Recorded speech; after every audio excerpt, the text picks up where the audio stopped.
Hi guys, welcome back to SN students library. Guys, Telangana 10th inter విద్యార్థులకి మన సర్కార్ అయితే ఒక గుడ్ న్యూస్ అయితే చెప్పబోతున్నారు అనమాట.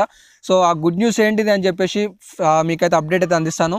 సో క్లారిటీగా అయితే వినండి. ఇన్ఫర్మేషన్ అంతా చూశాక గైస్, నేను ఒక క్వశ్చన్ అడుగుతాను, ఆ క్వశ్చన్కి మీరు ఆన్సర్ చేయండి. ఏంటి అంటే, వీడియోలో ఉన్న ఇన్ఫర్మేషన్ చూశాక అది కరెక్టా కాదా అనేది ఒకసారి కామెంట్ చేయండి అనమాట. ఒకవేళ మీకు నచ్చినట్లయితే గుడ్ డిసిజన్ అని చెప్పేసి కామెంట్ చేయండి, లేదంటే బ్యాడ్ అని చెప్పేసి కామెంట్ చేయండి. మీరు కామెంట్ చేస్తూ ఉన్నట్లయితే, అలాగే ఎవరైతే ఈ వీడియోని చూస్తూ ఉంటారో వాళ్ళకు కూడా అర్థమవుతుంది అనమాట. మన ప్రజలు ఏమనుకుంటున్నారు, అలాగే వ్యూవర్స్కి థాట్స్ ఏ విధంగా ఉన్నాయని చెప్పేసి అందరికీ అర్థం కావడానికి అవకాశం ఉంటుంది. అలాగే ఒక ఓటింగ్ కూడా కండక్ట్ చేసినట్లు కూడా ఉంటుంది అనమాట. ప్రతి ఒక్కరు ఈ ఓటింగ్లో పాల్గొంటారని చెప్పేసి నేను ఆశిస్తున్నాను.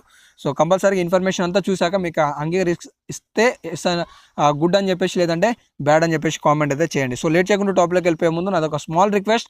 అండ్ ఇలాంటి మరెన్నో అప్డేట్స్ మీ దగ్గరికి చేరాలంటే కంపల్సరీగా ఛానల్ని సబ్స్క్రైబ్ చేసుకోవాల్సి ఉంటుంది. కాబట్టి కింద చూపిస్తున్న red colour subscribe button click చేసి సబ్స్క్రైబ్ బటన్ అయితే చేసుకోండి అనమాట. అండ్ ఇలాంటి మరెన్నో అప్డేట్స్ అయితే మీకు అందిస్తూ ఉంటాను. అండ్ ఈ వీడియోని ఒక లైక్ చేసి సపోర్ట్ చేయండి. లేట్ చేయకుండా మనం టాపిక్లోకి అయితే వెళ్ళిపోదాం గైస్.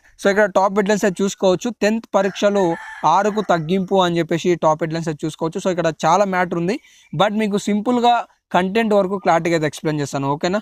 ఇక్కడ మనకి సబ్ టైటిల్స్ ఒక 4 పాయింట్స్ ఉన్నాయి. ఇవి కూడా మనం క్లారిటీగా తెలుసుకుందాం. పరీక్ష సమయం గంటన్నర, ప్రశ్నపత్రంలో మార్పులు, కసరత్తు చేస్తున్న విద్యాశాఖ, సీఎం సమీక్షలో తుది నిర్ణయం వెలువడే అవకాశం అని చెప్పేసి మనం 4 సబ్ టైటిల్స్ అది చూసుకోవచ్చు. అయితే ఇక్కడ ఓవరాల్ టాపిక్ ఏంటి అంటే గైస్, మనకి ఓల్డ్ ప్రొసీజర్ కనుక చూసుకున్నట్లయితే, 10th ఎగ్జామ్స్కి సంబంధించిన ఓల్డ్ ప్రొసీజర్ కనుక చూసుకున్నట్లయితే టోటల్గా మనకి 6 సబ్జెక్ట్స్ ఉంటాయి అనమాట. 6 సబ్జెక్టులలో సెకండ్ లాంగ్వేజ్ హిందీకి సంబంధించి ఓన్లీ 1 పేపర్ ఉండేది, బట్ అదర్ పేపర్స్కి వచ్చేసి 2 పేపర్స్గా మనకి ఎగ్జామ్స్ అనేవి కండక్ట్ చేసేది అనమాట. ఆ విధంగా మొత్తం 11 పేపర్స్ అనేవి స్టూడెంట్ ఎగ్జామ్ అనేది అటెంప్ట్ చేయాలి. బట్ దాన్ని ఈ ఏడాది నిర్ణయం తీసుకోబోతున్నారు, అంటే కుదించబోతున్నారు. ఏవైతే 2 పేపర్స్ ఉన్నాయో వాటిని సింగిల్ పేపర్గా ఎగ్జామ్ అనేది కండక్ట్ చేయబోతున్నారు. అండ్ ఇందులో మళ్ళీ చాయిసెస్ కూడా ఎక్కువగా ఇవ్వబోతున్నారు అనమాట.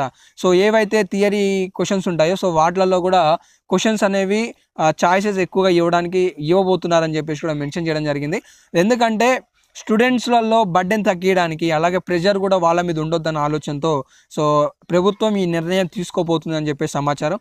అయితే మీరు ఈ నిర్ణయానికి అంగీకరిస్తారా, అంగీకరించారా? అంగీకరిస్తే ఎస్ అని చెప్పేసి, లేదంటే నో అని చెప్పేసి, అండ్ మీకు కనుక ఈ డిసిజన్ కనుక నచ్చినట్లయితే గుడ్ డిసిజన్ లేదా బ్యాడ్ డిసిజన్ అని చెప్పేసి కామెంట్ అయితే చేయండి. అండ్ అలాగే ఇంటర్ విద్యార్థులకు సంబంధించి ఇంటర్ విద్యార్థులకు కూడా థియరీ క్వశ్చన్స్ ఏవైతే ఉన్నాయో 7 మార్క్స్ క్వశ్చన్స్, 4 మార్క్స్ క్వశ్చన్స్, అందులో కూడా విద్యాశాఖ మరొక మార్పు చేయబోతుందని చెప్పేసి సమాచారం.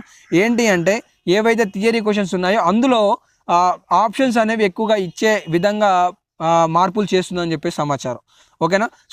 ఇది విద్యార్థులకి ఎంతో యూస్ఫుల్ అవుతుందని చెప్పేసి నేనైతే అనుకుంటున్నాను. అలాగే మీరు కూడా మీ అభిప్రాయాన్ని వీడియో కింద కామెంట్ సెక్షన్లో అయితే మెన్షన్ చేయండి. అదేవిధంగా చాలామందికి వాళ్ళ అభిప్రాయాలు ఏ విధంగా ఉన్నాయని చెప్పేసి కూడా వాళ్ళకు కూడా అర్థం కావడానికి అవకాశాలు ఉంటాయి, ఓకేనా గైస్. ఇన్ఫర్మేషన్ మీ అందరికీ చాలా ఉపయోగపడింది అయితే అనుకుంటున్నాను. అలాగే మీకు ముందుగానే నేను అప్డేట్ అందించాను కూడా ఆశిస్తున్నాను. అండ్ ఈ వీడియో నచ్చినట్లయితే లైక్ చేయండి. అండ్ ఇలాంటి మరిన్ని లేటెస్ట్ అప్డేట్స్ కోసం ఛానల్ అయితే సబ్స్క్రైబ్ చేసుకోండి. Thank you for watching. Have a nice day. All the best for all. జై హింద్.